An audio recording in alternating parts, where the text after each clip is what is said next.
new thing. Oh, I think we might be live as Yeah, we're live, you're making love to your camera, Ron, your new right? camera. What can you do? I got a new laptop, everybody, and so the new camera setting, so it's a little sharper, dare I It is say. sharper. I need to update my software too. Apparently, the software matters. I I can mean, we give you have all the same the. camera. Yeah, I got to do You're a this. Mac, right? No, I have Oh, iPhones, but my laptop that is changes everything. oh, it does? That does change everything. What's up, everybody? Welcome to Status Coup, by the way. Welcome to Tech Talk on Status Tech- Coup. no. People that do not know a whole lot about tech discussing tech is what I Right. get. Well, it's like a meta thing. It's meta. I It's mean really that meta. could be a hit podcast if That could executed be. That could be. appropriately. I'm Ron Placone. Anyway, I'm Tina. How's it going, Tina? Good to see you. We have a Good to lot see to you. talk about today. So Yes. we're gonna talk about Ron DeSantis' Because how can we not? What an absolute disaster. Wait, what are they calling his it? Twitter space. Disaster? He decided He failed to launch. that was pretty funny. That was just so. We're gonna go through it. We have some footage from it, and we Yeah. have. I mean, it's so amazing. He decided to announce via Twitter Space, which means Elon Musk could have been a hero just by hitting the mute button. You know, he wasn't going to do it, but he could have been.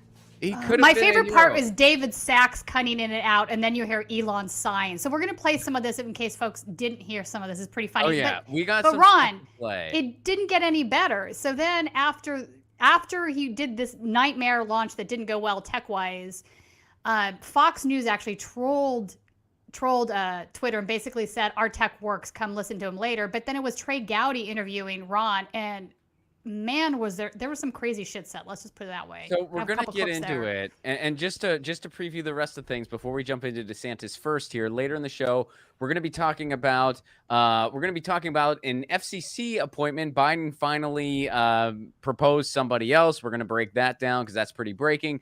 And SCOTUS is going after our water pretty hardcore. Who our water? Everybody's freaking water. WOTUS. But WOTUS. but yeah, no kidding. So we got a lot to talk about today, and jumping into Ron DeSantis. So first of all, Tina, actually, I got a special treat for you. First of all, Oh everybody no. smash that like button, smash it, smash the like button.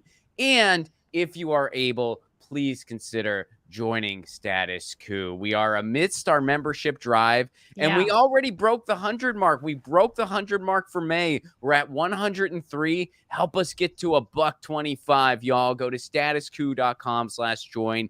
When you join Status Coup, your funds go to funding on the ground journalism. Status Coup has been breaking stories in East Palestine, in Flint. We've been doing stuff in Los Angeles, all over the country. But journalism takes resources. It takes funding. It takes all kinds of stuff, and we need your help. It takes equipment upgrades, stuff like that. So go to statuscoup.com/join. Help us reach that 125 mark. And Tina got a special treat for you. This is very exciting. Colin, if you could set this up on the tee, we actually obtained footage of Ron DeSantis before the Twitter space went live. No, this is like Colin was underground. He was in the Twitter space. He got like an early invite via Status Coup. And we actually have some footage of Ron DeSantis before the space went live. Colin, can we play that? Elon, it's Ron. I'm currently on a hotspot because the Disney company cut off my Wi-Fi. They deployed the woke mob, which are a bunch of transgenders. Some of them are using bathrooms, some of them are reading books in libraries, and they're cutting off my Wi-Fi. It's the cultural Marxist agenda. This is an assault on my free speech. I support free speech unconditionally, unless you want to protest, or want to be open about different sexualities or genders, or read certain books. But I support free speech unconditionally and... Hold on, my wife is texting. Oh, hang on. Looks like we just forgot to pay the cable bill. Never mind. Oh, she's texting me again. Who was searching for torture porn? Not me. Not me. That's the mainstream narrative. That's not the real narrative. I like to say the word narrative. It sounds smart. Narrative. Wow. I mean, that is a guy who just does not have it together. I mean, that's he thinks Disney's messing with his Wi-Fi. That's Ron, that's how do you messed know up. they're not? I mean, you know. I mean, well, according to him, he just forgot to pay the cable bill. I mean, Aren't they part of DeSantis- the woke mob?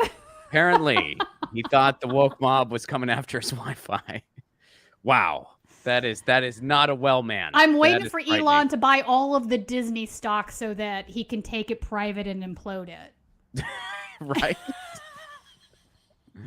Elon, go ruin this company. So that was a little bit behind the scenes that we obtained. Shout out to Colin for obtaining that. Good job, Colin. Colin somehow got an invite to the Twitter space before anyone. Status Coup probably looked really out of place there, but nobody said anything. And Colin knew that something was going on. Thank you, Al. Thank you so much, Al. I was particularly laughing that Tulsi Gabbard was one of the first few. Well, that one's not surprising. No, That at was this not point it's surprising. not, but I kind of chuckled nonetheless. I was like, okay. So, should we jump into Let's jump. some Yeah, of the so actual footage that yeah, isn't let's look at much the actual different? footage, just in case somebody actually thinks that was like not a joke. Let's play the first clip. So this is when they were first starting to do the introductions and whatnot. Let's play that first clip, Colin. Evening or good morning, everyone, depending on wherever in the world you're joining us from. I'm broadcasting live from Twitter headquarters. It's David Sachs here. Elon is sitting next to me, and we want to welcome you to this historic Twitter Spaces event, and more broadly, a first in the history of social media. Tonight, I'm pleased to introduce two individuals who've done more to loosen the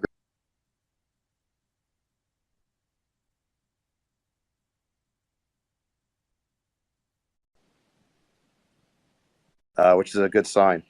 All right, I'd like to just introduce the folks in the room here.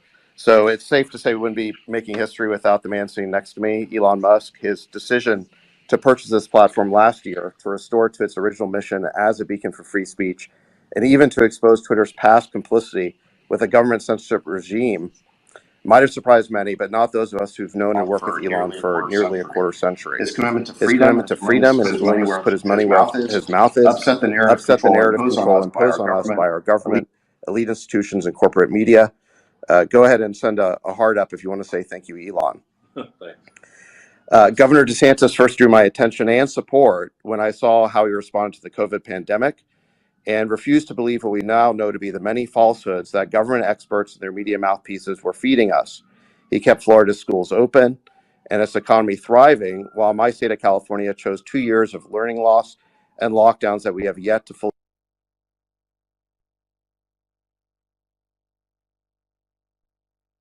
Look at this. Oh, they can't figure out a Twitter space. Now he's gone. Elon's by himself. This is epic. All right, great. So let's see. So they just keep crashing, huh? Yeah, I think we've got just a massive number of people online, so it's servers are straining somewhat. Okay, let's see.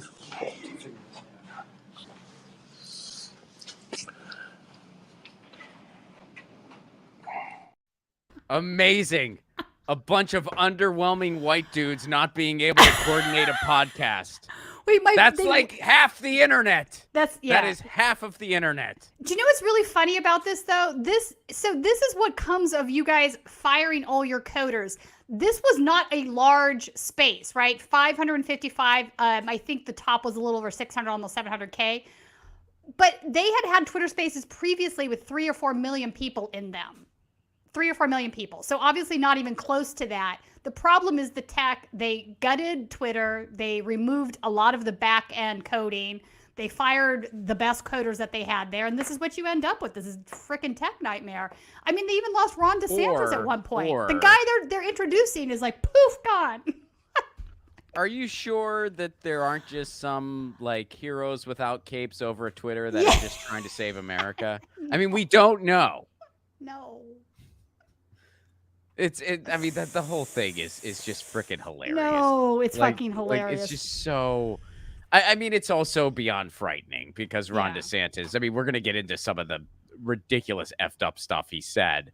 And he said it without interruption. Even Fox News, by the way, we have some of that stuff too. Fox News was trolling this. Yeah. In fact, let's put up that. I took a screenshot or found a screenshot on Twitter of their app. And it basically was said, if you can put it up, Colin, it was basically making fun of them. Yeah, there it is. Much hyped Ron DeSantis presidential announcement, a disaster on Twitter. Programming alert. Want to actually see and hear Ron DeSantis? Which, I mean, obviously there's no one to root for here. Who do you root for? Elon Musk or Fox News? I'll take none of the above. Yeah. But still, this is pretty freaking funny. It's absolutely hilarious. Absolutely hilarious. Do we even want to play the second clip? It's more of the same, but there's some moments in there. Can we play the thing Trump posted? Oh, yeah, let's play that too. That's pretty fun. Trump. So of course, guys, Trump is trolling. And it's part of it is actually pretty funny. And yeah, let's just play it. Can we play the Trump thing? Proud to be an American. And I won't forget the men who died. We are kind of melting the servers. And I'm proud to be an American, where at least I know I'm free. To freedom, and is willing to put his money where his mouth is. Upset the narrative control imposed on us by our government. Who gave that right to me, and I gladly stand up. Have Governor DeSantis make this. We're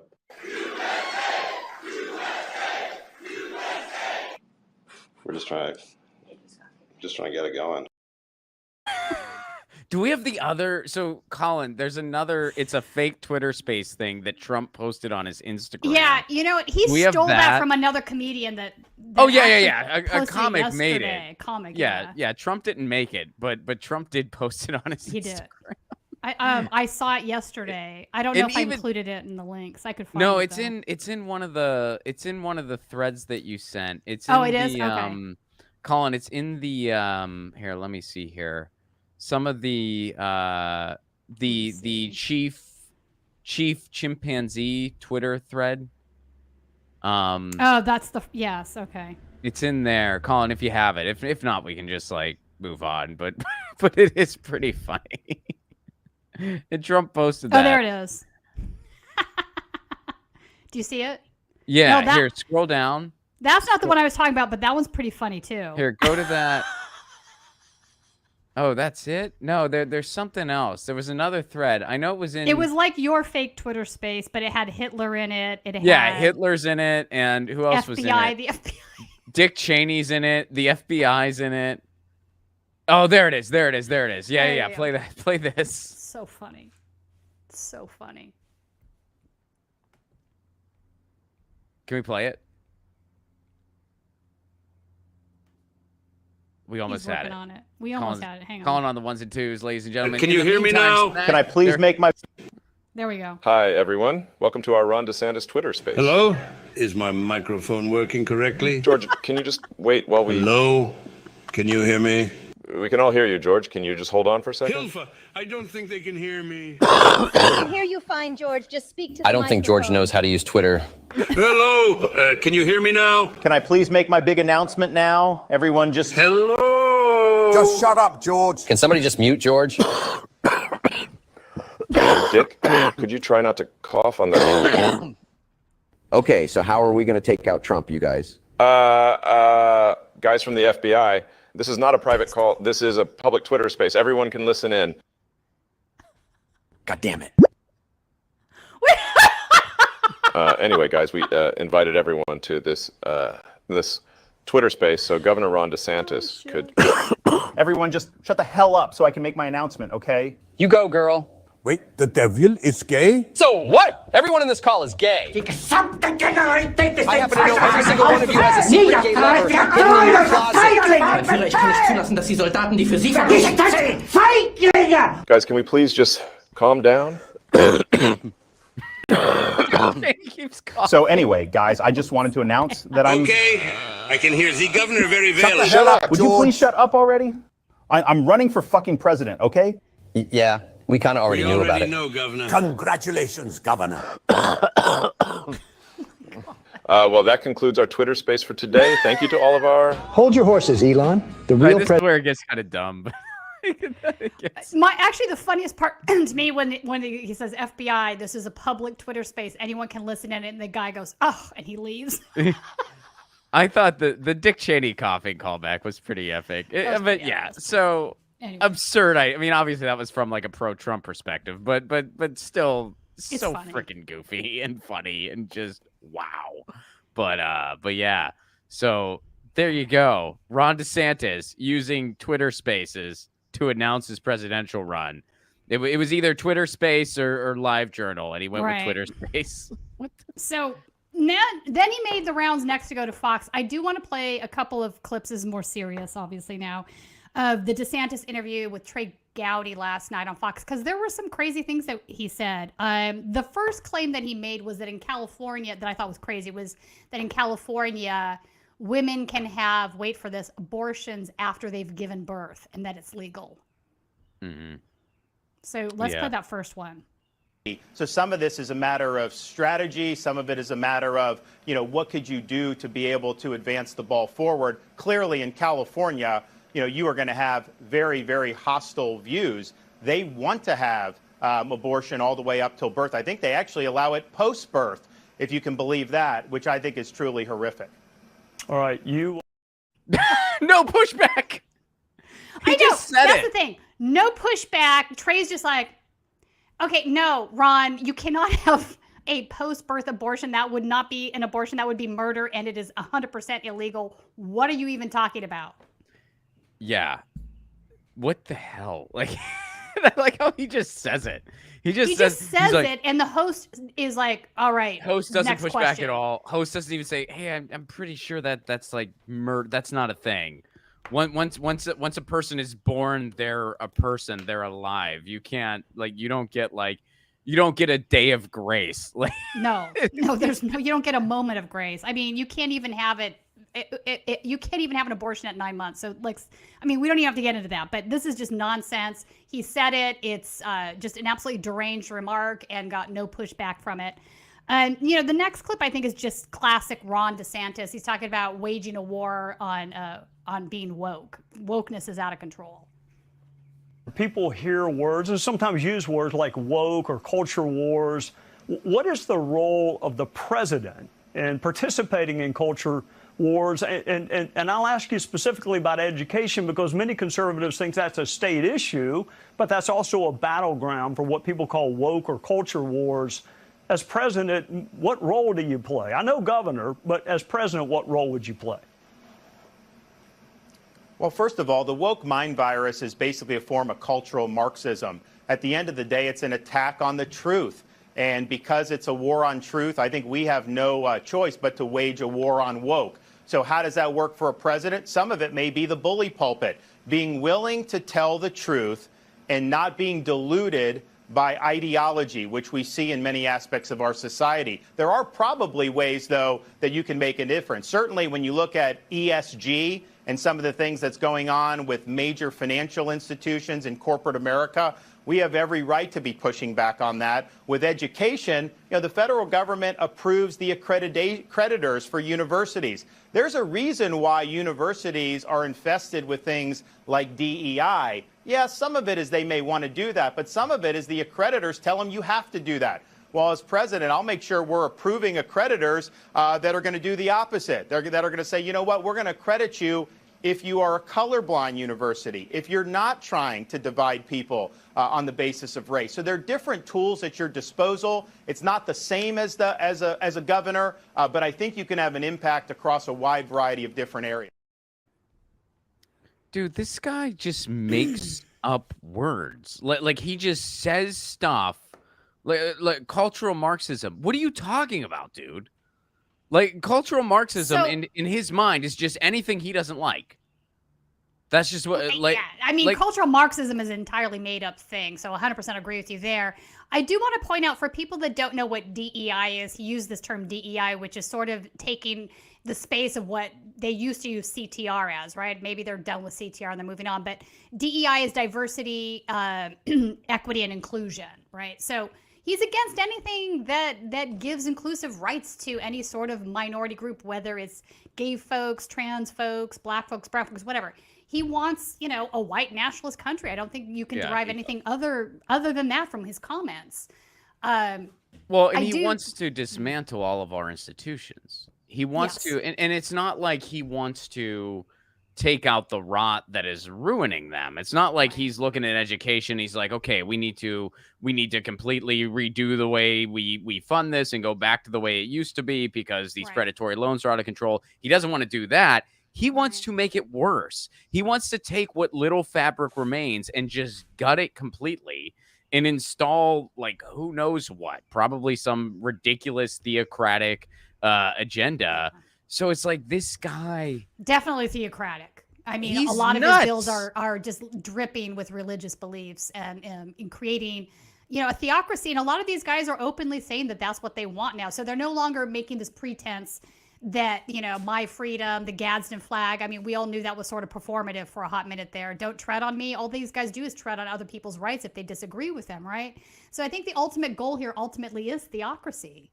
I was, Ron, I just as a tangentially as a sidebar, when I was covering this gay the DragCon thing a couple weeks ago, one of the things the street preacher literally said is we should be more like Afghanistan. And I was like, and I'm thinking to myself, that is absolutely not the winning argument that you think it is. But here he was just saying this part out loud. I'm like, you want us to be like the Taliban? Because I don't know what else to derive from that statement other than that, which is pretty damn scary if you think, at the same time, these guys talk about, American civil liberties, right? Constitutional rights, the things that are ingrained in the American fabric, which get upended if they get what they want. These things truly are mutually exclusive.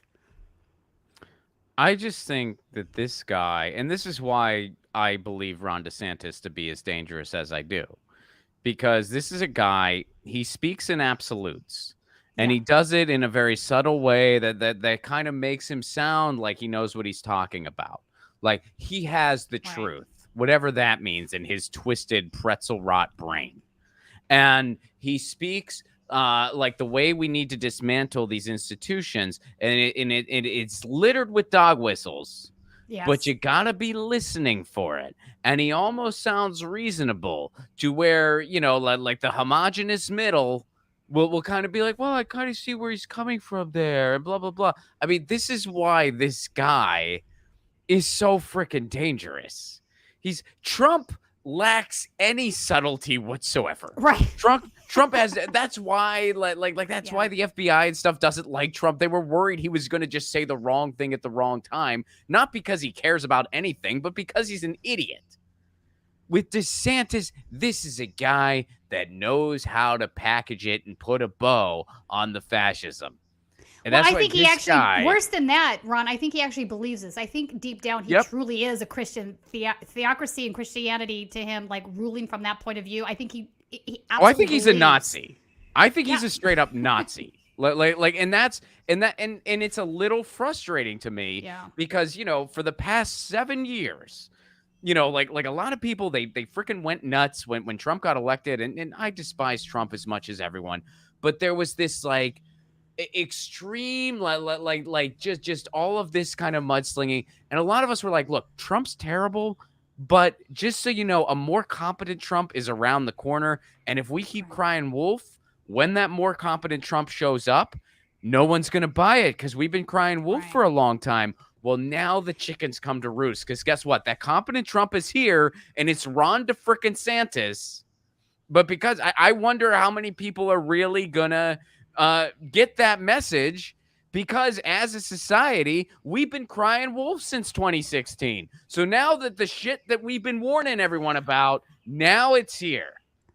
Quite frankly, I think it was here before too. I would even go back to George W. being pretty bad. I just think we're seeing progressive shades of worse coming to the point, though. I mean, I don't know what happens next, but my concern at this point is that all of these various institutions that require public trust to function properly, that public trust is being eroded away, and many times for good reasons, right? There's a reason people do not trust or respect SCOTUS at this point, and we're going to talk about a ruling that they just came out with today, which is just going to add more fuel to the fire. Congress is a prime example. Trust in Congress has been eroding for decades now, to the point where I think, I don't know, getting the flu would be more popular than Congress. I mean, it's really that bad. But that is because they've been taking, corporate funding. They've engaged in all kinds of corruption. They're bought and paid for. They haven't been legislating towards their constituents' needs, whatnot. So there are really valid reasons for people to not trust. But what's happening and making it worse is you do have people on the extreme fringes, right-wing extremists, whether it's dark money coming from people like Koch, who are, there's a report that just came out in the Southern Poverty Law Center this morning where they've now traced, and I saw the 990s, they've been giving money to VDARE, which is a white nationalist organization. So really, Koch brothers are funding a white nationalist organization. For what purpose is this, right? These guys are supposed to be, anarcho-capitalist, right-wing libertarian, right? Well, because they benefit from a destabilized country. It allows them to extract more wealth. So my concern at this point is adding fuel to what is clearly good reasons for public distrust are these more extreme, devious things that are happening to accelerate that, to make it, worse.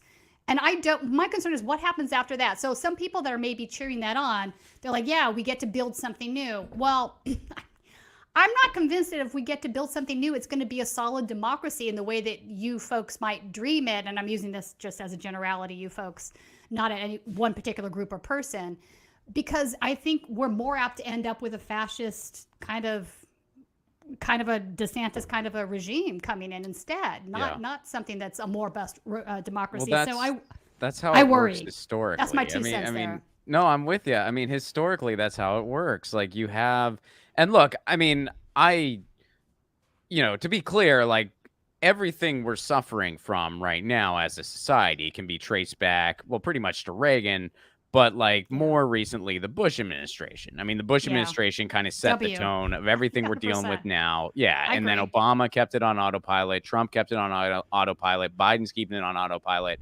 Right. So, all the erosions of these institutions is, like you said, deserved, but now the ground is ripe for, an extremist who is infinitely even worse to kind of come in and take over. Take advantage. And I think that's what Ron DeSantis and his ilk. It's not just him as an individual. Right. I mean, it's everything he represents. And it's Trump, 100%. Too. It's Trump. I just think DeSantis is way more competent. He's more effective. I agree. Way more. I mean, you now have neo-Nazis coming into city council meetings and shutting them down. That just happened.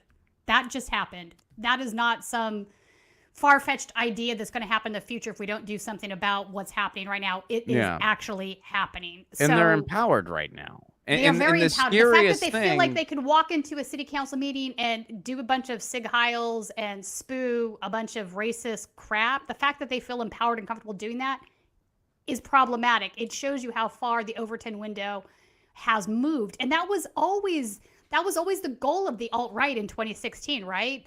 The point is that if we can move this Overton window far enough over and we can normalize these conversations about what it looks like to have a white nationalist country, that white genocide actually does exist, that our children are being indoctrinated by being told they have to be inclusive of other folks, all of these things that are now we're seeing like out in the open. People are proudly saying this stuff. They don't feel like there's going to be any retribution for it. That is a win for them. Yeah.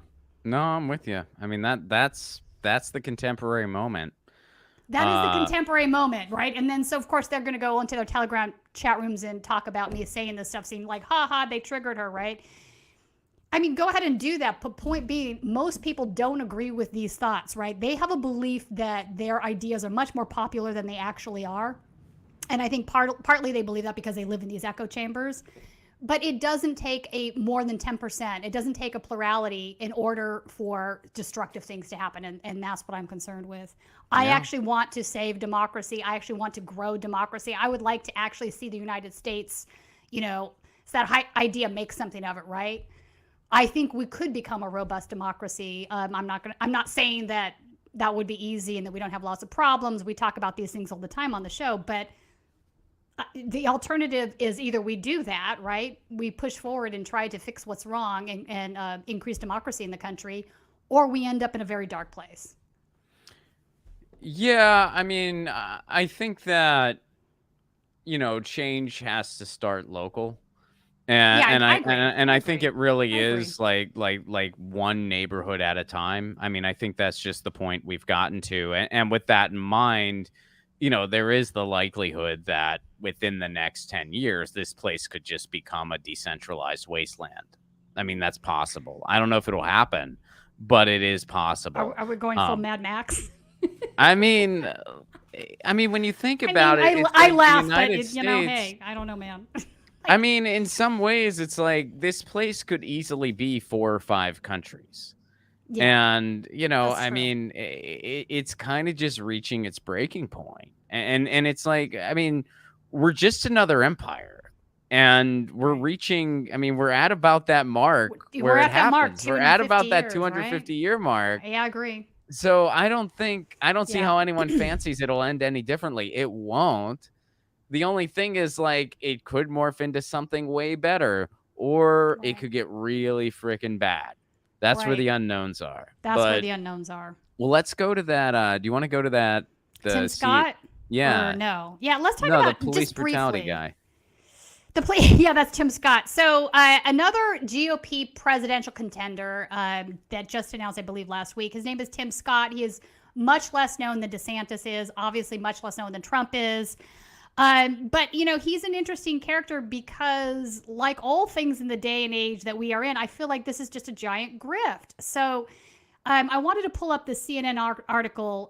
Tim Scott once described own police reform bill as a defund bill, then attacked Democrats for the same approach. So just after the George Floyd incident, and we are actually on the anniversary of this today, I believe, a lot of folks we're looking at criminal reform, right? Looking at policing. What should we be doing differently? Do we need to be having police officers showing up to issues that are public safety oriented, i.e., mental wellness, things of this nature. So these conversations were happening across the country. Tim Scott was all in on a police reform bill in 2020. And he, quote unquote, said the bill would defund local police departments from federal grants for noncompliance. But now he is attacking the Democrats for basically proposing the same policies. All right, so the article. By the way, just out of curiosity, though, who are the Democrats proposing these policies? Well, I mean, who's actually supporting defunding the police? Or I didn't say he was right. This is just this what is just the GOP, one of those. Right, yeah. The GOP describing the Democratic Party the way I wish they were. Where they're just like bunch of radical Marxists. Yeah, I wish. They want to defund the police. Yeah, I wish. They want to have socialized healthcare. Yeah, I wish. They want to do that. Right. Yeah, I wish.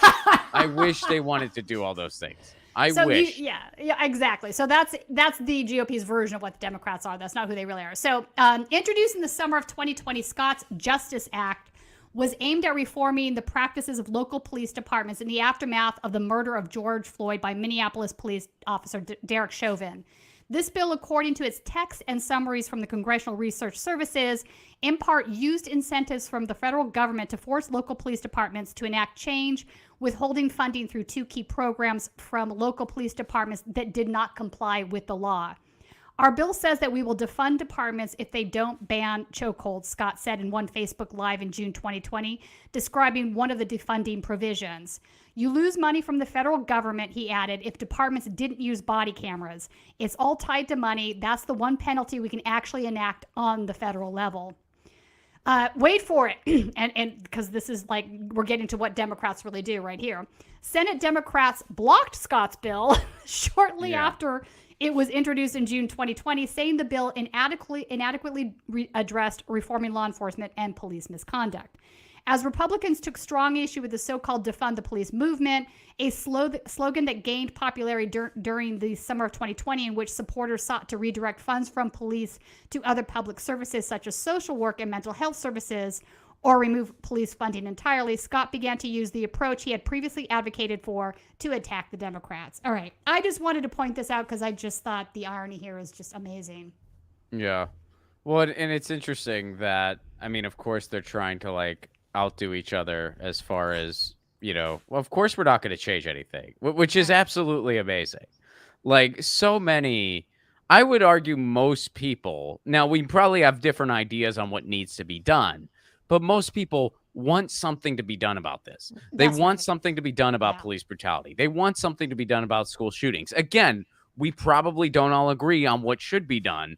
Yeah. But everybody wants something to be done. Everyone wants something done. Here you have Democrats and Republicans like, we promise you more of the same. No, we promise you more of the same. I'm running for president, and I promise you more of the same. Boy, isn't that swell? But some marketing research firm somewhere tells these freaking morons to keep doing that. Yeah. And we keep getting the same freaking garbage. I don't. Where is this guy? Where is he at? Like, what's his? Good question. I actually forget. Because I don't know much about him. I mean, it's going to be Trump or DeSantis, so he's basically just having a fundraising game. He's just grifting here. Hang on, I can't remember what state he's from. I'm going to look it up real quick because I literally don't remember. Well, there's 50 choices. Vote for Tim. Yes, there's 50. Yeah, but I. So it's 1 of 50. But this is his donor page. How do I get? Oh my God! Are you gonna make a donation? No, I don't want to make a donation. Give him a 5 spot. No. Give him a donation under the condition he actually supports defunding the police. Be like, if you support defunding the police. Yeah, or just I should tweet that at him. Hey, is this you? Okay, South Carolina, I believe. No, or did he just announce there? Hang on, North. Yeah, he's South Carolina. Yeah, okay. Senator, South Carolina. There you go. All right. Well, interesting change of perspective there. Everybody smash the like button too, by the way, before we move on to the next story. Smash the like button, and by all means, leave us a super chat. Your super chats help keep the show on the air, and we will, of course, get to all of them. So let's go to a quick net neutrality story before we tell you how the SCOTUS is going to try to poison all of our water. So you guys know that net neutrality is an issue that I cover a lot. I'm a big digital rights advocate. I collaborate with Fight for the Future. And net neutrality is a very, very important issue to me because without it, none of this would exist. And we lost net neutrality federally. We have it in some states, which is holding the fort down for the rest of the country, and we got to get it back federally. When Joe Biden became president, he was able to nominate an FCC commissioner that would give a pro-net neutrality 3-2 majority. He has failed to do that. It took him a record amount of time to nominate anyone. He nominated Gigi Sohn, a beyond qualified candidate, and she was attacked by the right so hard that she had to withdraw her nomination. And it wasn't just the right meaning Republicans attacking her. It was also some Democrats. And Joe Biden did nothing to support her candidacy, nor did anyone else in the Senate. They just left her out to dry because they didn't really give a hoot. So she had to withdraw her nomination. Joe Biden has finally nominated somebody else. Now, by the way, Joe Biden promised a pro-net neutrality FCC appointee. He promised that. He didn't want to. He had to because of the Bernie Biden task force, but he did promise this. So his new appointee is Anna Gomez. Now, Anna Gomez she has experience at the FCC. She was on part of the FCC before in various capacities. She also has a history as a communication attorney. Yeah. She's been on several Senate subcommittees. And she's also been a lobbyist for Sprint Nextel. So she has public, private experience and some experience that's not so great. Yeah, now, not so great. One way to here's the issue with her. Personally, if someone's a yes vote on net neutrality, great. I'll take it. We don't really know where she stands on any of that. So she is not a very public person. She doesn't really tweet or do anything like that. Now, the good side of something like that, someone who's an FCC commissioner that's not really out in the public, you're not going to get a bunch of smears from the Ted Cruzes of the world. It's because there's no trail there. I mean, that's what happened to Gigi Sohn. Ted Cruz was bringing up things that she retweeted, all kinds of stuff to smear her. And some of you guys, we live streamed her last hearing on Status Coup. And some of you tuned in for that. It was a very, very frustrating experience because it was just political theater at its worst.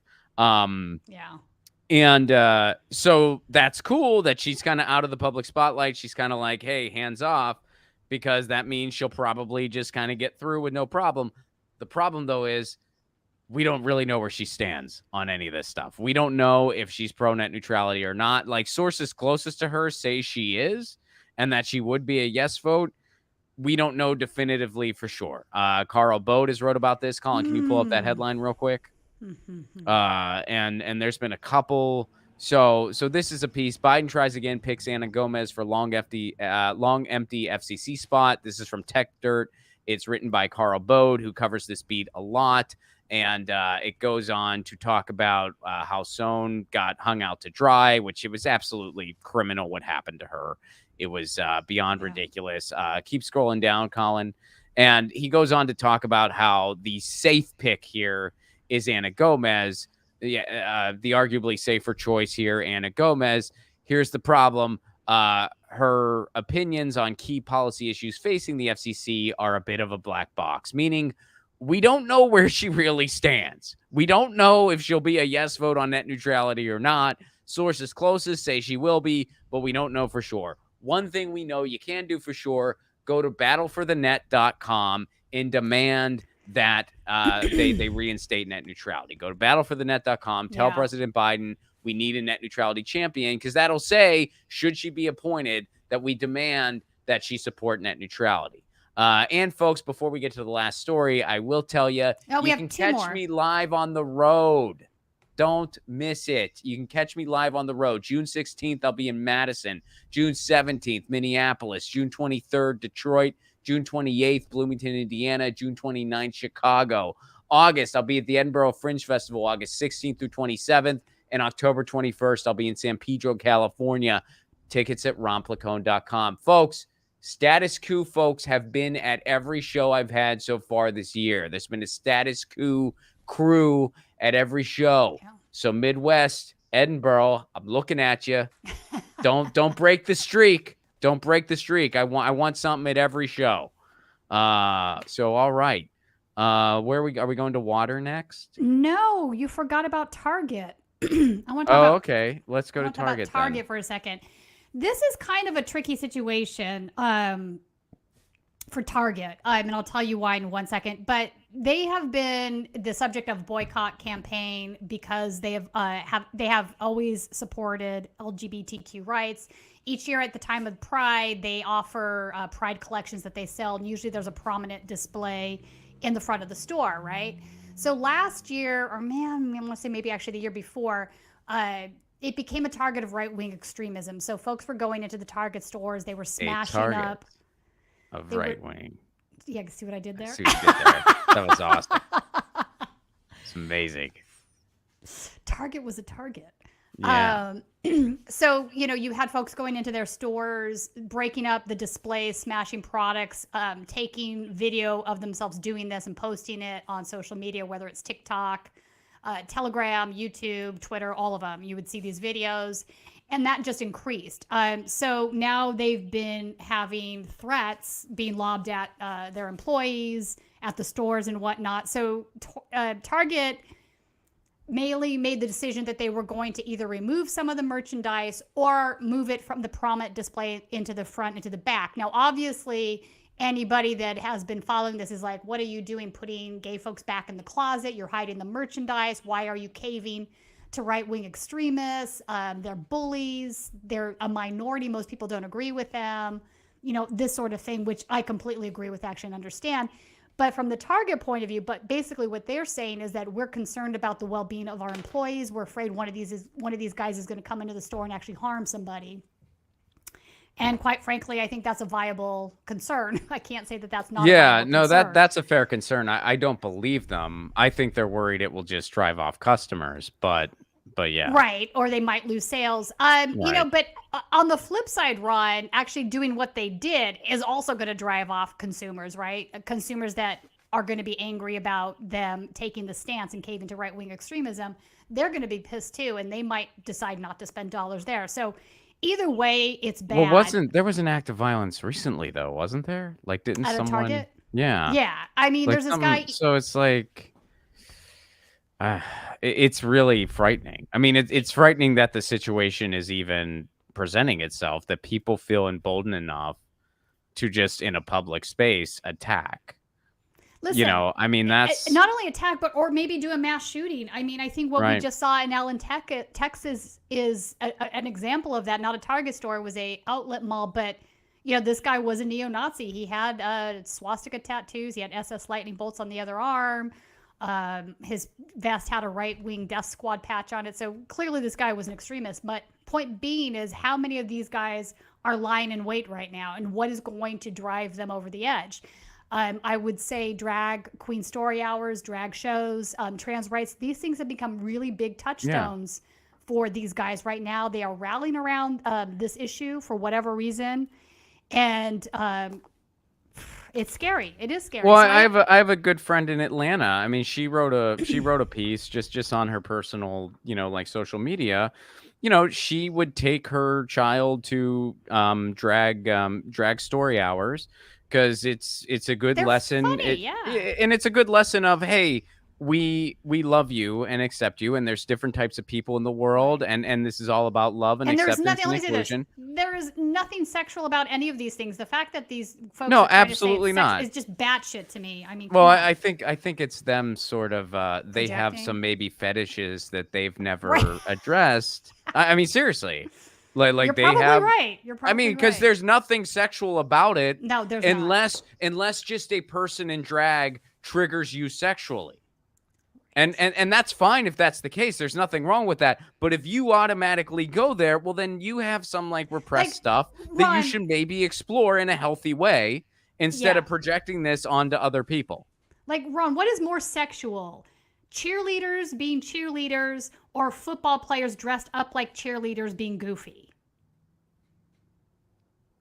I don't think I understand your question. So what is Wait, I'm what is more confused. What do you mean? sexualized? Which performance would be more sexualized? There's like a history of in college football of football players getting dressed up in drag with cheerleader outfits and acting goofy, right? And it's a joke. Okay. And it's a joke. My point is, Yeah. what is more sexualized? The actual cheerleaders doing their cheerleading routine, or the football players dressing up in drag and cheerleader outfits and acting goofy? Obviously, the cheerleaders, I right? feel like as a straight dude, you're trying to put me in a trap. I'm not going to fall for it. I'm absolutely not. I'm just trying to make a point. Like, nobody No, I gets pissed got at the cheerleaders, who are clearly way more sexualized. Way more. I mean, we could have a separate conversation about why that's patriarchal on a different day, if you feel that way. But my point is just that being in drag isn't a don't have an sexual thing. opinion. It's a performance. It's Right. That's it. It's performance. No, I feel you. And yeah, so but anyway, my friend was saying how she can no longer do that because she's like, they're not She doesn't feel safe safe. anymore. No, they're They're not. I mean, people are showing up and it's like it's not safe anymore. No, literal Nazis are showing up. I mean, Yeah, Nazis are showing up. doing And sig it's- heils, wearing swastikas, and these Nazis are scaring the shit out of the kids, right? And the parents. The only people being scary at these things are the damn Nazis or the Proud Boys, really. I mean, it's ridiculous. And it's like, by the way, if you have a kid and you don't want to take them to a drag story hour, you don't have to. You don't have to. That's Just your, leave them you know, alone, though. if I had kids, I wouldn't take them to church. It's a truth. You know, but if someone wants to take their kids to church, they can do that. By the way, kids have been harmed at churches before. No kid's ever been harmed at a drag story hour. Exactly. But imagine if this was happening at churches. Imagine if what happened at drag story hours happens at churches. There'd be people would be up in arms. But at drag story hours, people are just passively letting it happen. I mean, this is disturbing, and this goes beyond one it's brand. This incredibly goes beyond disturbing. Target. It Like goes beyond we all are that, yeah. entering, and the scariest part of all this, look, neo-Nazis never went away. It's not like all of a sudden They're just we more have emboldened neo-Nazis now. Yeah. They're just more emboldened now. So what's freaky is the people who are emboldening them. And those are the Ron DeSantises of the country. So anyone who's trying to downplay this guy or sanitize this guy or is so obsessed with being contrary on social media that they try to polish the turds that come out of this guy's mouth, that is insanely dangerous. I What agree. you're doing, and you're I agree. just doing it for frickin' Twitter clout. And it's so sad. And it just shows how broken our political system is, how insipid and stupid the whole thing is, how painfully boring the whole thing is. You look at contemporary United States politics. If a bunch of 12-year-olds started a society from scratch, it would be hard for them to come up with something this fucking stupid. Yeah. They might be able to manage it. They might be able to manage it. I mean, it's remarkable. I've stopped wondering where the floor is. Yeah, And, you know, I mean, if things don't radically change, they're about to get a lot worse. And when you, well, hey, could they get worse? Yes. Of course they could get way freaking worse. Way worse. Way worse. So, yeah, anyway. Way worse. Yeah, so I just wanted to bring this to folks' attention. We're entering Pride Month now, June, obviously. And I'm a little bit, you know, waiting for a shoe to drop. I hope that we get through Pride and nothing bad happens, and everybody's safe and sound. But there is an element that is out there lurking that we should all be aware of. Yeah, absolutely. All right, should we go to, let's go to water, by the way, guys. Let's go to water. Don't worry. They're ruining water, too. They're ruining... Oh, God, this whole show is so sad today, isn't it? So SCOTUS just made in case a you ruling. haven't heard all the bad news, here comes some more bad news. At least there was, I mean, at least it was funny with the DeSantis thing. All right, at least that was funny, yes. Your little video was hilarious. So, God. Sackett. This is the Sackett division. So if people were watching this this morning... Colin, pull up the headline. This Sackett is so EPA. freaking nuts what they ruled on. I mean, they basically ruled like you can do whatever you want around water. Like Well, that's all right. basically what they ruled. They ruled like now wetlands are just an ambiguous concept. Right. And so it's what they did is they freaking redefined... nuts. They redefined what WOTUS is a thing. They're calling it WOTUS. That's not a female POTUS. That is Jesus the Christ. Water of the United States. I forget, but WOTUS, right? So these are what they can regulate, what the EPA is now to allow to regulate. So they cut that back quite a bit. So the waters are much smaller than what they used to be, which is going to open up really a gutting of the EPA, in my opinion. So this is the opinion of the court. I wanted to bring this up to read for a second so folks can see what we're talking about. In sum, we hold that the CWA extends to only those wetlands that are, as a practical matter, indistinguishable from waters of the United States. That's the WOTUS. This requires the party asserting jurisdiction over adjacent wetlands to establish first that the adjacent body of water constitutes waters of the United States, i.e., a relatively permanent body of water connected to traditional interstate navigatable waters. And second, that the wetland has a continuous surface connection with that water, making it difficult to determine where the water ends and where the wetland begins. So that is actually going to make it smaller. Now, the worst part of this... That's everywhere. That's how freaking water works. That's how freaking water... The only thing... the way they interpret this, the only thing that'll be immune is a fucking puddle. Right. So now they can do whatever they want with anything. So I wanted to point out two things here. The decision was unanimous, by the way. How are you calm reading this? I don't know. Dude, I'm used to looking at Nazi stuff all day.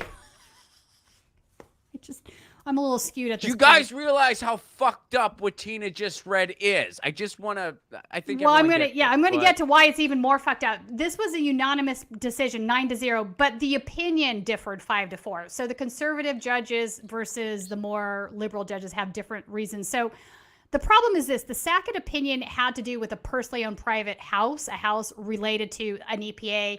And basically the unanimous decision is that, I'm not a legal expert, so this is my understanding of it, is that the EPA doesn't have the authority to regulate a single family house, like this guy's personal house. So everybody agreed on that. That's what makes this decision so dangerous, right? So they haven't gutted the Clean Air Act yet, but this definitely will pave the way to doing that.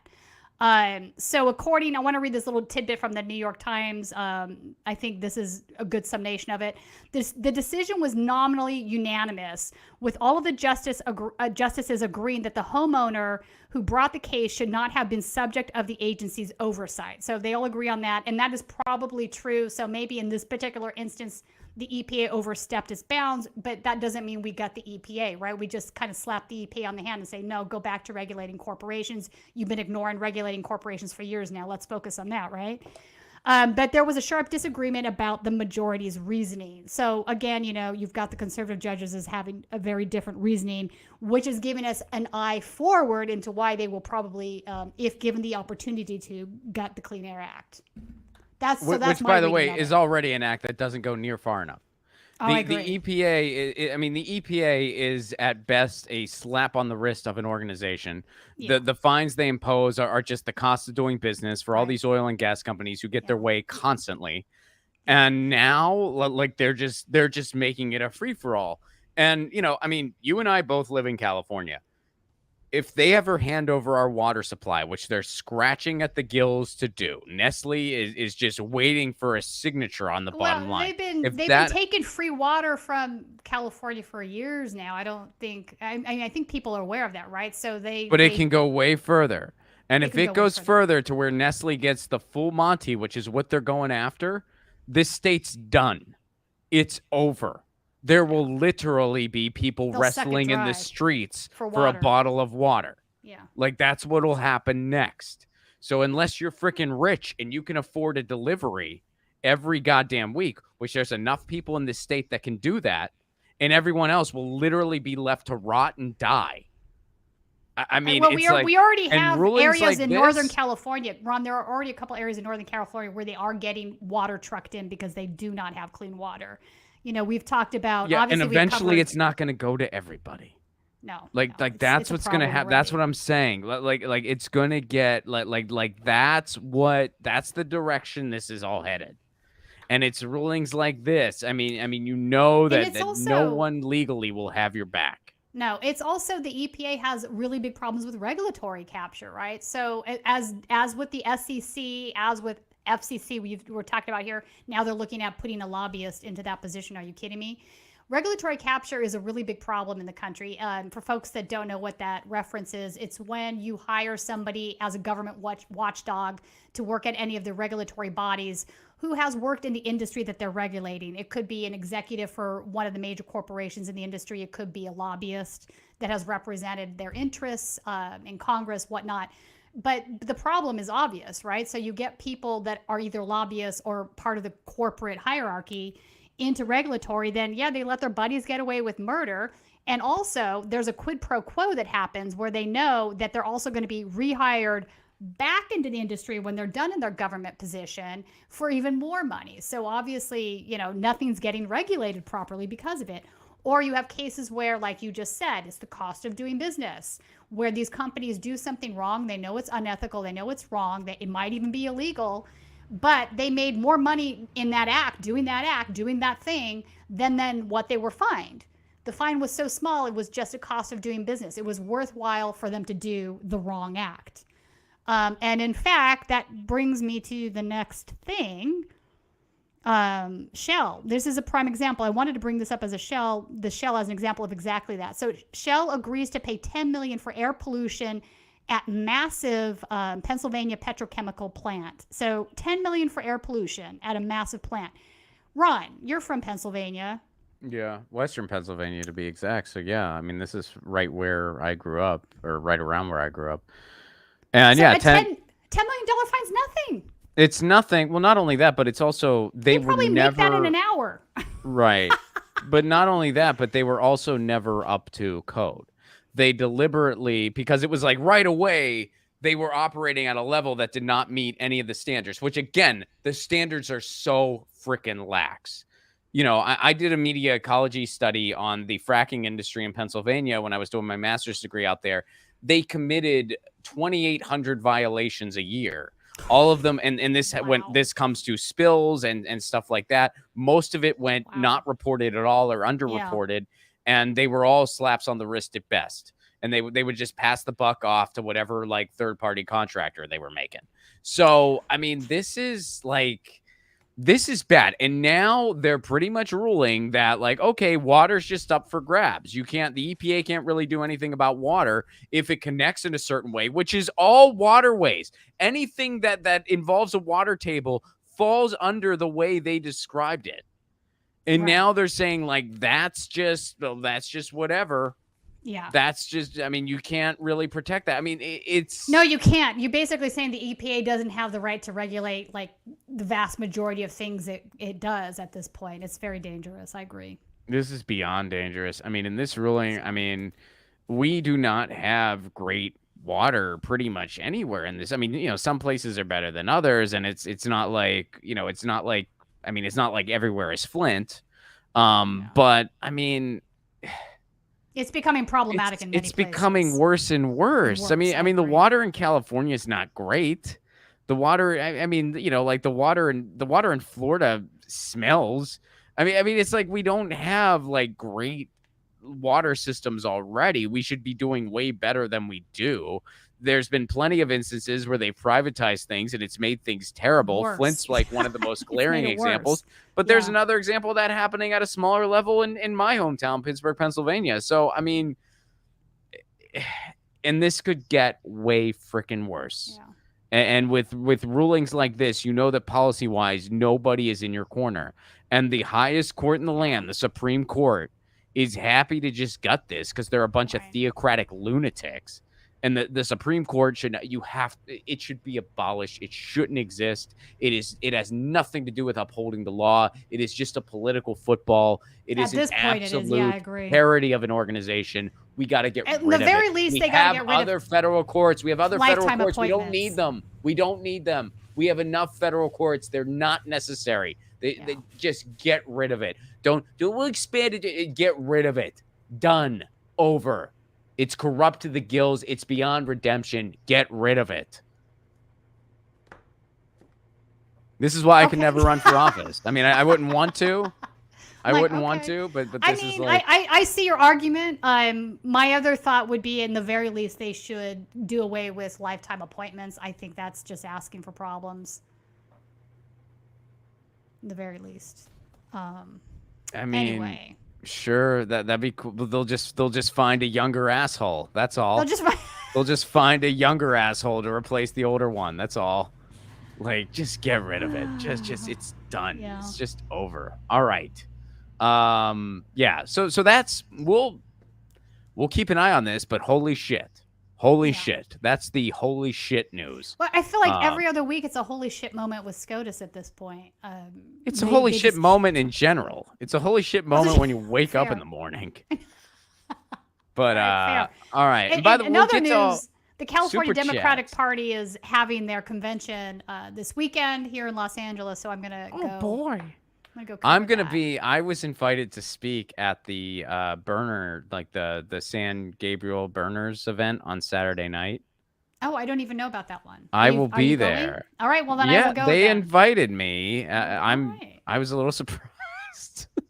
I'm always surprised when I get invites to events like that, because it's just like, you know, I'm kind of an outsider and make no qualms about it. I mean, I was happy to be invited, but yeah, I was invited, so I will be speaking for 10 minutes. All right. And yeah, so yeah, I'll be at the burner event. I forget the location, but I have the information somewhere. I don't plan on staying the whole time, but I will be there. Okay. You should come. Yeah. I will come by. Yeah. So Justin Jones from Tennessee is going to be in the Barbara Lee thing tomorrow night. I'm hoping to grab an interview with him. That will be solid. Yeah, I know. Adam Schiff is doing a comedy event. I was not invited to that. Adam Schiff did not call me. Now, I also don't have any pro-CIA jokes, so I don't know why. I mean, I probably wasn't on his speed dial. But I was not invited to Adam Schiff's event. Yeah, no. I was and invited that actually to is the burner happening. event. For folks that think you're making that up, he is not. That is actually what he is doing tomorrow night while Barbara Lee. So these are basically all the contenders for the Senate seat to take Feinstein's place. I don't know. They're going to try to instill Schiff. They're going to try. Well, yeah, but I mean, stand-up comedy. What? I know. I thought that was strange. I mean, he was always like a failed show business guy. I guess I didn't know that. Yeah, I think he was, and it might have been comedy that because he did a thing at the Ice House occasionally. Oh, all right. And I think most of the comics he invited were just people that, didn't really like. It's not like they were Adam Schiff stands or whatever. They were just comics who they were like, oh, I guess he's cool, whatever. But I was never invited, and I was not invited. I was invited to the burner event. I was not invited to Adam Schiff's thing. I would not expect to be. But let's go to the chat. Let's go to the chats. Yeah. Venetia David, what's up? I hope I see you in Edinburgh, by the way, Venetia. Represent the coup crew in Edinburgh. Tina and Ron 2024. I think Tina might be able to. Me, not so much. Me, not so much. I would not. Sometimes people are like, would you ever run for office? And I'm like, the only person I'd be helping if I ever ran for office, my opponent. That's the only person who would ever benefit from it. Because it's like, this is the United States. They would get up there. They'd be like, my opponent wants to abolish police and private property. And then I'd be like, well, technically that's true, but let me explain. And then my mic would get cut anyway. You don't get to explain. after they say, Mr. Placone, is that true? I'd be like, yes, but my mic was already cut after yes, y'all. This is the United States of sound bites. So I could never run for office. It would be a disaster. And it would be a hilarious disaster. But a disaster because people don't understand what you mean by private property to begin with. Of course not. You have to have that. I can explain it on shows like this. I can't explain it in a run for office. Yeah. He doesn't mean you have to get rid of your personally owned house, folks. That's not what it means. That's not how it works. That's not how it works. But But that's how it's a tough concept. We're conditioned a certain way. Yes. It's a tough concept for people to wrap their heads around, and I get that. But yeah. So anyway, my point is, personal property. You need to pick you need to pick a different running mate, Tina. Sorry, you can pick. What makes you think I would fare any better? That's fair. Yeah. I don't know. You kind of have. I think that you. I think you could do it because you. I think it's like you have a lot of heroics in the journalism space that I think people would kind of connect to, and you also, I don't think your Twitter history is quite like mine. Yep. I don't know if I'd be. I hate politics though. Believe it or not. No, I feel you. Yeah, I would also really hate the job. Like I really would not like the job at all. It's just so slimy. Like, covering politics for as long as I have, you just end up seeing how much slime there is out there, and you're just like, oh, so slimy. Yeah, the more peaks under the hood you have, you're like, it is the most underwhelming thing. And most of the time, like when you meet, I don't know about you, and I'm not gonna like name names, but I've had more peaks under the political hood than I ever expected to get in a lifetime within the past 7 years. Right. And usually when I meet people in that space, I'm like, I wouldn't want to hang out with you. I wouldn't trust you to babysit my cat. It's terrible you have any kind of power. I don't think there's a bone of sincerity in your body. And this is so frightening. What a shit system we have. And it's just like underwhelming after underwhelming experience to the point where, I honestly think if everyone had the peek under the hood that I did, they would despise electoralism as much as I do, if not more. The really sad thing is it doesn't have to be this way. I honestly believe at this point that the best thing this country could do would be to get rid of the two political parties and just have direct democracy. Oh, I'm with you. The power. One of the cool things they could do. That'd be a start. But I think we'd be better off with a people's legislature. Yeah. Like what Mike Gravel was calling for before he died. Like, I think we'd be better off with that. And that would be wrought with problems, by the way. It wouldn't be utopia. Well, there's always going to be problems. There's no silver perfect, thing out there. But I think, time and time again, you see political parties more concerned about holding on to power than they are doing anything that helps their base or constituency. And it's like power for the sake of power, corrupts, right? So that the internal party politics in the California Democratic Party aren't any better probably than what they are in the GOP, you know? Tina, what I'm hearing from you is that you want to run for office, and I think you should. No, I would support you. no. I would Where vote on for earth you. are you getting that? I was just feeling it. No. I'd vote for you. I'd Well, support I you. appreciate that. I appreciate that. I've written you in for mayor a couple times. I never told you about it.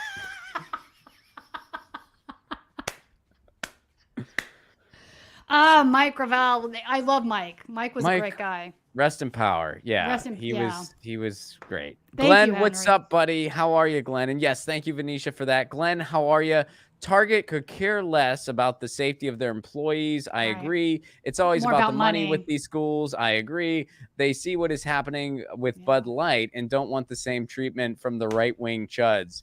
Yeah, Glenn, but I think that's a people, very good point. People I bought do. the Bud Light to shoot it with a gun. I know, right? They already bought the product. Yeah. Bud Light doesn't care what you do. I mean, you're just wasting beer. Now, granted, it's not great beer, in my opinion. Not trying to be a snob. Though. That cracks me up. How many cans did they buy to shoot him? You're right. You're like, I'm going to give you, I hate you so much, I'm going to boycott you, and I'm going to have to buy you to boycott you anyway. Hey, by the way, how many different incarnations can Kid Rock have? Oh my God, that guy. He is the Tulsi Gabbard of musicians.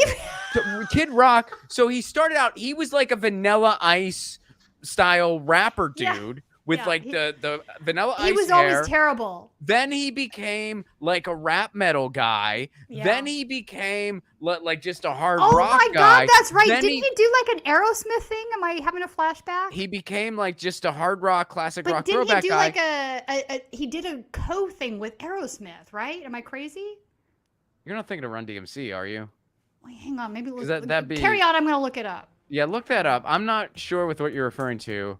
I remember there being they did a version of Walk This Way with him or something. Am I thinking crazy? of Run DMC, which is really not cool. No. Run DMC did too. I'm not thinking about You're that. saying he did it too?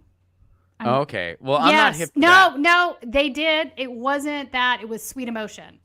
Oh, okay. All right. Fair enough. All right. So you weren't mistaking Kid Rock for Run DMC. I'm pretty. Which would have been a not cool thing to do. So I'm glad you didn't do that. Bro. Whoa. Sorry. I wasn't. Well, that's why I was concerned.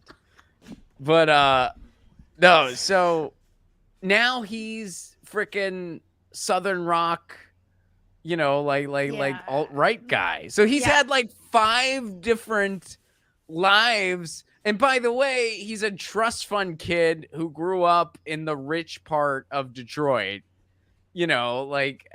Anyway. Yeah, so, that guy. But he did buy a bunch of Bud Light and shoot it with a gun. Like you do when your brain's fully developed. Wait, here's a horribly cringe, embarrassing moment. I have no doubt that Aerosmith is cringing now. Kid Rock inducts Aerosmith at the 2001 Rock and Roll Hall of Fame. Well, that was before he was nuts. I know, but still. I mean, they don't have a lot to say in that. I mean, Aerosmith, I know that, Joe Perry is a big Republican. Is he? Guitarist. It's sad that I know this stuff. I randomly have stuff floating around in my short term about like political stuff when it comes to musicians. At one point I had a podcast. It was a fun podcast. It didn't last long, but we had a podcast, my friend Adam and I, called 5 Chords and the Truth, where we would talk about like music and politics. And it was like a fun podcast. But yeah, so I randomly know all this information about like one of the Ramones was a big conservative. I did know. Yeah, and Johnny Rotten, he's a big, he's a big alt-right Johnny neo-Nazi. Rotten's a big Trump guy. And I'm gonna go further. I think he's a neo-Nazi, honestly. I don't know about that. John Lydon, I think he's just one of those contrarian dudes. He wants to be contrarian. I think he goes beyond edgelord. I do. I don't know. I think it just ends at edgelord for him. Okay. I mean, I don't, unless there's stuff I'm not privy punks to. Fuck off. Well, he didn't write that. No, I know. That's the Dead Kennedys. I'm being the Dead Kennedys right now. He's he's the sex. Well, this would be like a whole big thing to get into. I'm not a Pistols guy because I think in many ways they were the monkeys of punk rock. They were the monkeys of. They were like a manufactured thing. Like they weren't right, it's right, like right, so it's like they weren't Joe Strummer, they weren't the Ramones, they weren't Richard Hell. I feel like some of their songs are okay songs. Sid Vicious could barely play the bass, and honestly, man, I think Marky Ramone was right when him and John Lydon were getting into a big argument. And he just said, you know what, man, if it wasn't for Richard Hell, if it wasn't for the Blank Generation, if it wasn't for us, you would be serving fish and chips somewhere. I'm sorry, but I think he's probably right. And it's like they weren't the Clash. No, they weren't the Clash. Okay, so like when they sing songs about, well, right, maybe we should table this for another day. Songs about what? I mean, who wrote the, wasn't it some guy that like wrote that stuff? Like, did John, maybe he wrote, and I don't enjoy Pill. So Belson was a gas. I mean, that's a song about a Nazi concentration camp. Okay. I'm just saying. Well, I mean, I'm not familiar with that song off the top of my head, but like, but what, like, is it? Be a man, kill a man. Be someone, kill someone. Be a man, kill yourself. That's a Sex Pistols tune? It's a Sex Pistols song that was covered by a neo-Nazi skinhead band called No Remorse a decade later. Really? Yeah. Yeah, I don't know. But yeah, I mean, I don't know. Again, not a Pistols guy. I'm more neither of am I. Just as a listener, like I'm more of. I'm pretty sure he's been photographed with a Clash. swastika on at some point or another. But they would do that for like. Yep, there he is. For I just found the outrage. photo. There it is. They would do that for like to be provocative. Okay, but you know what? That was Nobody the thing, should 'cause ever they wear a weren't the fucking only- swastika. I You know what? agree. That's No, like... it was a very. I agree. But they would do, and it wasn't just them that did that. Other people did that too. I'm not endorsing it. It's a terrible thing to do. You know who didn't do that? A The lot dead of Kennedys. people. Yeah, Dead Kennedys didn't. The Clash didn't. A lot of people didn't. Right. But like some Anyway. people did, and it was to be provocative and to be. I mean, it was anyway. All right, so I'm with you on Target though, Glenn. I agree. Venetia David. I love it. I'll be there in Edinburgh. Thank you very much. Thank you very much, Venetia. Thank you very much. And I hope to see all of you out on the road, be it in the Midwest or Edinburgh or in my neighborhood, San Pedro, California. Don't stop the Status Coup streak, folks. Had one at every show. Well, more than one, multiple, but yeah. Let's fill it up. All right. So I think we covered it. We covered it, yeah. We did it. Thank you, Venetia. Thank you, Glenn. Thank you, everybody, for being here today. Thank you for tuning in. Become a member, statuscoup.com/join. Help us reach our goal of $125. We crossed the 100 mark for May. Yeah, that's awesome. Help us reach 125. Know that you are funding firsthand, on the ground journalism. I like what Lucy says here. Lucy says Sex Pistols were an outgrowth from a fashion brand. She's right. Is that true? I didn't know that. That's insane. She's right. Really? Yeah. That doesn't surprise me. Well, and then it was like a couple years ago they got a credit card. There was like a Sex Pistols credit card. No, make it stop. I'll just say, like, it's like you look at all the, and then you look at the stuff that was going on, like even before, like you look at like MC5, the Stooges. I mean, this was like brilliant stuff. Which, by the way, going on in the Motor City, a lot of that. Then you look at Richard Hell, the Blank Generation, the Ramones. You look, I mean, and all this stuff we're not naming, the Alley Cats, X. You know, it's like Sex Pistols were just sort of. Like they were just sort of a gimmick compared to all that. They were a gimmick. I agree, 100%. And don't it's disagree like, with that. and so like I just never really saw like Johnny Rotten or any of that stuff in the same breath as any of that other stuff I just named. The Clash. I mean, and then later like some of the post-punk stuff, the Manchester Sound, the frickin' Joy Division, The Cure. Which, by the way, I got tickets tonight. I'm pretty excited. Wait, where's The Cure playing tonight? What? The Hollywood Bowl. Have you heard of it? It's a venue in town. Damn, bro, I'm missing that. You missed all 3 nights, apparently. Tonight's the last night. Oh, There might be tickets left. I don't know, but yeah, I'm going tonight. Wow, Pretty that stoked. sounds like fun. Right Pretty on. stoked. I saw them. Well, the past couple times they've passed through, I saw them in the 90s, like way back.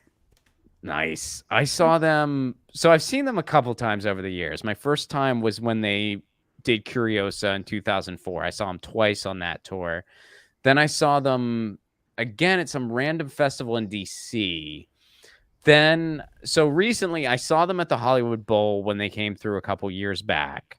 Then they came through Pasadena. They did a festival in Pasadena. I was still living in Pasadena at the time, so I was like pretty stoked. Got to, go to a Cure show right in my neighborhood. And now they're coming through again at the bowl. Wow. And so they are 3 nights they were here. Today's Thursday. Third night, 3 of 3. Oh, so okay. I went wish to I'd the known third about night that. the first time, and it was probably, if I had to say best live show I've ever seen, I would have to give it to that one. Prince. It was oh yeah. Nice. I've never seen Prince, but if I know that if I would have, he would have been up there. He was but amazing. the Cure at the Hollywood Bowl, they played 3.5 hours, and it was incredible. Wow, that's great. And it was just, and they were just hit after hit after hit after hit. Which is And unusual deep because cuts, they usually too. have a curfew there at the bowl because it's outside in the residential area. Yeah, I guess Robert Smith didn't We've care. we have like a whole conversation going on in the chat about punk music now, which is super hilarious. Yeah, I know. There's probably some folks who are really into it and some folks who are really freaking confused. Yeah, Billy Idol. I saw And Billy Jordan's Idol probably like, in the "What 90s fuck too. are I they know, right? doing? Like, what is? We were risking our health in East Palestine, and you guys are talking about what right now? Sorry. Sorry. All right. Anyway, folks, thank you so much for being here. Thank you so much for your support. And Right Wing Insanity tomorrow. Right Wing Insanity Report tomorrow. I normally don't have a same guest on twice in a row, but I'm having Walker back on tomorrow because his original reporting that we covered last week produced even more reporting. He was slipped some inside, let's just say, messages, emails of this sort about what we were talking about. And I don't want to say more than that to give it away. But if you missed last week's episode, make sure you watch it before tomorrow and we talk about this. Awesome. And thank that you vague again enough? Hey, love it. Thank you again to Venetia David. And Venetia, can't wait to see you in Edinburgh. That's freaking awesome. Glad I'll see you at the shows. So thank you again, Venetia David and Glenn. And we'll see you next time. Status Coup signing out.